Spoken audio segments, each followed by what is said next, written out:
சொற்பொழிவு நிகழ்த்த வந்திருக்கும் சொல்லின் செல்வர் சுகி சிவம் அவர்களுக்கு ஏவிஎம் அறக்கட்டளையுடைய தலைவி மீனா வீரப்பன் அவர்கள் மரியாதை செய்வார்கள்.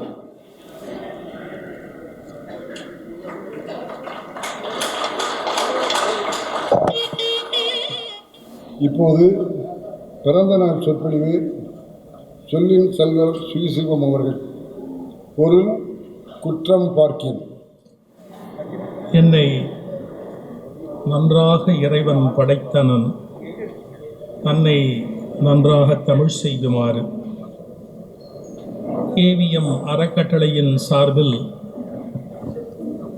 ராஜராஜேஸ்வரி அம்மையார் அவர்களுடைய பிறந்த நாள் பெருவிழாவை தொடர்ந்து நடத்தி கொண்டு வருகிற நிகழ்வின் அடிப்படையில் குற்றம் பார்க்கில் என்ற தலைப்பிலே இன்றைய விரிவுரையை நிகழ்த்துகிற ஒரு வாய்ப்பு வழங்கியமைக்காக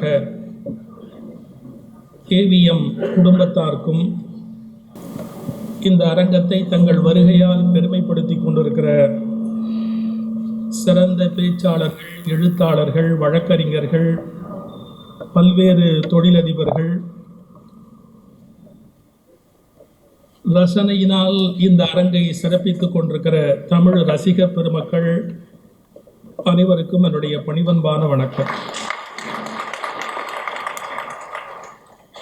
வாழ்க்கை அப்படிங்கிறது 10 பேருக்கு அட்ஜஸ்ட் பண்ணி போகிறது தான். ஒரு 10 பேருக்கு அட்ஜஸ்ட் பண்ணிக்கிட்டோம். யாரை வேணாலும் பகைச்சிக்கலாம், அவங்கள பகைச்சிக்கவே கூடாது. எஸ்பிஎம் அவர்கள் சொன்னார், இங்க இருக்கிறவங்களுக்கெல்லாம் மறைக்க வேண்டாம் அப்படின்னு.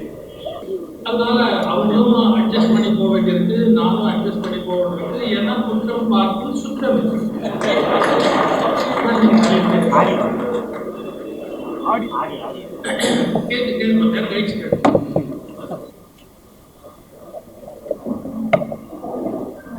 மனிதர்கள் விதவிதமான ரோல் பிளே பண்ண வேண்டியிருக்கு வாழ்க்கையில.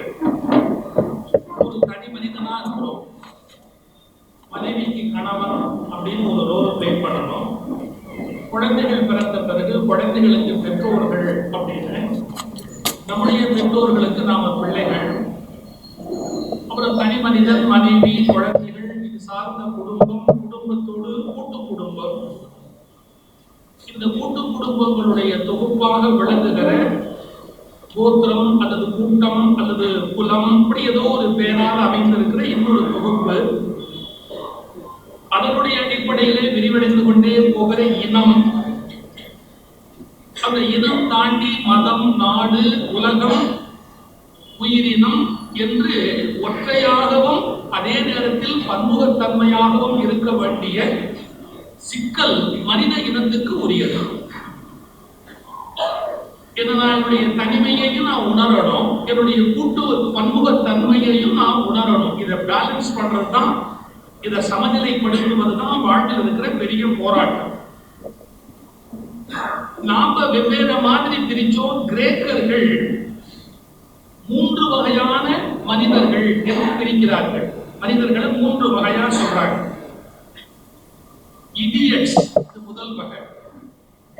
இப்ப நான் இடியட்ஸ் சொன்ன உடனே நமக்கு மனசுல இருக்கிற அர்த்தம் முட்டா பசங்க அப்படிங்கிறது நம்ம மனசுல இருக்கிற உண்மையான அர்த்தம் அது அல்ல. அவர்கள் பிரித்திருக்கிற வகையில அது கிடையாது.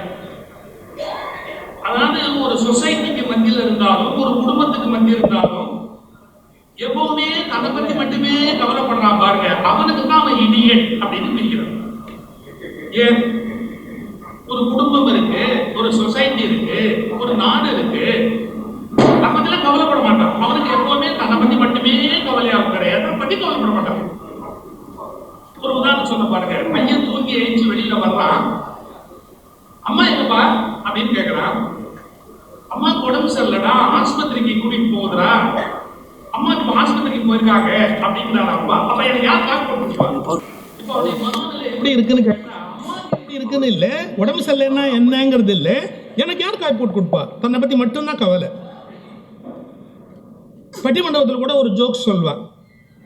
இந்த இப்போ ஈரானுக்கும் அமெரிக்காவுக்கும் நடுவில் ரொம்ப முட்டிங்கிச்சுப்பா, அது ஒரு வேர்ல்டு வாராவே வந்தாலும் வரத்துக்கு வாய்ப்பு உண்டுன்னு வாத்தியார் சொன்னாராம். வேர்ல்டு வாரா வரத்துக்கு சான்ஸ் இருக்குன்னு உடனே பையன் கேட்டான், அன்னைக்கு ஸ்கூல் உண்டா? அதாவது உலகமே எக்கேடு கேட்டாலும் அதை பற்றி எனக்கு கவலை கிடையாது. என்னோட விஷயம் என்னாச்சு, மை ஓன் ப்ராப்ளம், எனக்கு என்ன தீர்வு சொல்கிறேன். அவங்களை எப்படி பிரிக்கிறான் பாருங்க, மனிதர்கள் அது இடியட்ஸ், முட்டாள்.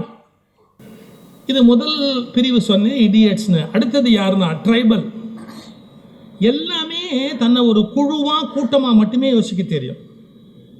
தான் ஒரு தனி மனுஷன், நமக்குன்னு ஒரு சுய சிந்தனை இருக்குது.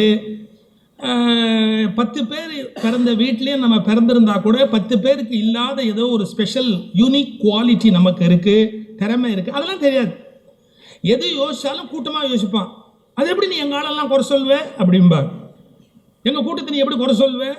ஏதாவது ஒன்று சொன்னால் அவனை எடுத்துக்க மாட்டான், அவன் டோட்டல் ஜாதியை எடுத்துக்குவான், அல்லது அவன் மொத்த மதத்தை எடுத்துக்குவான். அவனை பற்றி பேசுகிற ஒரு பேச்சு ஒன்னொன்னையுமே தனி மனிதன் அப்படின்னு அந்த சவாலை சந்திக்க மாட்டான். ஒரு குழுவாக கூட்டமாக ஜாதியாக தன்னை யோசிக்க ஆரம்பிப்பான். ஆடு எப்படி மந்தையாக நினைக்குதோ, கோழி எப்படி பண்ணையில் கூட்டமாக நினைக்குதோ, தன்னை மொத்தமாக நினைக்கிறது.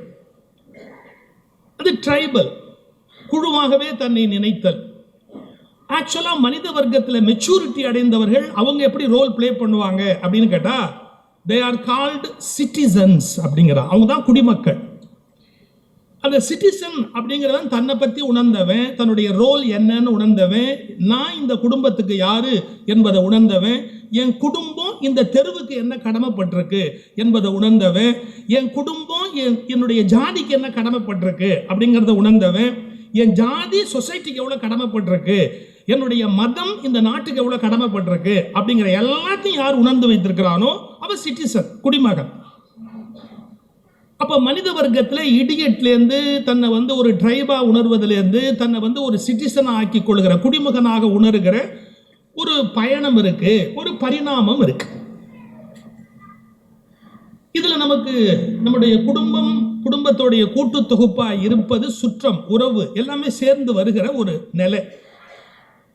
அதில் என்னுடைய தனித்துவத்தையும் நான் இழக்கக்கூடாது, அதே நேரத்தில் அவர்களுக்குரிய கடமைகளையும் நான் செய்தாதான் வீடும் நல்லா இருக்கும், நாடும் நல்லா இருக்கும், நானும் ஒரு அமைதியோடு இந்த உலகத்தில் இருக்க முடியும்.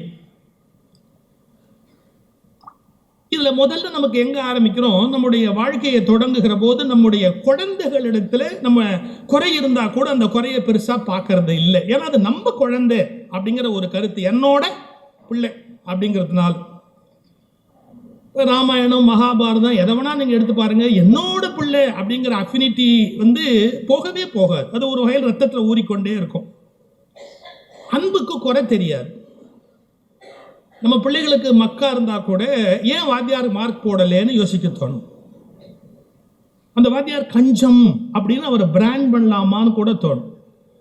என்னுடைய ரொம்ப நல்ல நண்பர் சண்முக வடிவேல் அவர் சொல்லுவார், பள்ளிக்கூடத்து வாத்தியாராக இருந்தவர் ரொம்ப வருஷம். அவர் அங்கே எப்படின்னு கேட்டிங்கன்னா 10 நாள் ஒருத்தன் கிளாஸுக்கு வரல அப்படின்னா அட்டண்டன்ஸ்லேருந்து பேர் எடுத்துடலாம், பழைய முறை அது.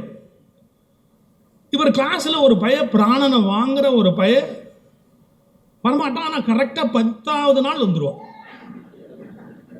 ஏன்டா இன்னைக்கு வந்தேன்னு கேட்டால், பேர் எடுத்துருவீங்களே சார். படிக்க மாட்டான், மார்க் வாங்க மாட்டான், எந்த கேள்விக்கும் பதில் சொல்ல மாட்டான், ஏடா கூடமாக நடந்துக்குவான். ஒரே ஒரு தடவை நல்ல வேளை 10ஆவது நாளும் மறந்துட்டான். இவர் பேரை எடுத்துட்டார். மறுநாள் அவங்க அம்மாவை கூட்டிகிட்டு வர்றான். அவங்க அம்மா கேட்டாங்களா, ஏன் சார் என் பையன் பேரை எடுத்துட்டீங்க அப்படின்னு. அம்மா சட்டம் ஒன்று இருக்குமா, 10 நாள் வராட்டி எடுத்துடணும். உங்களுக்கு என்ன சார் நஷ்டம்? அவன் பாட்டு கேட்குறான். ஏம்மா இப்போ பேர் வந்து தான் என்ன போதும், அவன் படிக்கவும் மாட்டேங்கிறான், ஒன்றும் மாட்டேங்கிறான். அந்த அம்மா சொல்லிச்சான், உங்களுக்கு எவ்வளோ சௌகரியம், அவன் தான் படிக்க மாட்டேங்கிறான்ல. அவன் கட்டுரையை திருத்தவானா, நோட் புக் திருத்தவானா, எதுவுமே உங்களுக்கு வேலை இல்லை. அவன் பாட்டுக்கு உட்கார போகிறான் கிளாஸில். அவன் படித்தா தானே உங்களுக்கு வேலை, உங்களுக்கு தான் வேலையும் இல்லை. அவன் பாட்டுக்கு ஒரு ஓரமாக உட்காந்துட்டு போகிறான், அவன் பேரை ஏன் எடுக்கிறீங்க அப்படின்னு. இல்லைம்மா அவன் ஒன்றுமே பண்ணுறது இல்லைம்மா, அவன் என்ன படித்தவன் என்ன பண்ண போகிறான்னு நினைக்கிறேன், என்ன ஆவான்னு நினைக்கிறேன். அந்த அம்மா சொல்லித்தான், அப்படியே விட்டுருங்கய்யா, அப்படி போயிட்டா அவங்கள மாதிரி ஒரு வாத்தியார் ஆக்கிடலான்னு பார்க்குறேன். அப்போ அந்த அம்மா எவ்வளோ தீர்மானமான முடிவில் இருக்குது. உங்களை மாதிரி ஒரு வாத்தியார் ஆக்கிட்டா நாளைக்கு அவன் நல்லா இருப்பான் இல்லையா. அனாவசியமாக அந்த குழப்பில் மண்ணள்ளி போடாதீங்க சார் அப்படின்னு. இப்போ என்ன முடிவுன்னு கேட்டால், ஒவ்வொரு தாயும் தன்னுடைய பிள்ளையை பற்றி வச்சிருக்கிற எஸ்டிமேட் இருக்கு பாருங்க. அவருக்கு படிப்பு வரல, திறமை வரல, நடிப்பு வரல, எதுவாக இருந்தாலும் அது பெரிய விஷயமா தெரியாது. அங்கே தான் அந்த குற்றம் தெரியறதில்லை, குறை தெரியறதில்லை அப்படிங்கிற அன்பு உள்ளவர்கள் ஒரு காரியம் செய்கிற போது அதில் இருக்கிற குறை என்னன்னே தெரியறது இல்லை. இதோட ரிவர்ஸ், வைசி வர்சா, அது உண்மையாயிட்டே வருது. எப்படின்னா, பிடிக்காதவங்க கைப்பட்டாலும் குத்தம், கால்பட்டாலும் குத்தம் அப்படிம்போம்.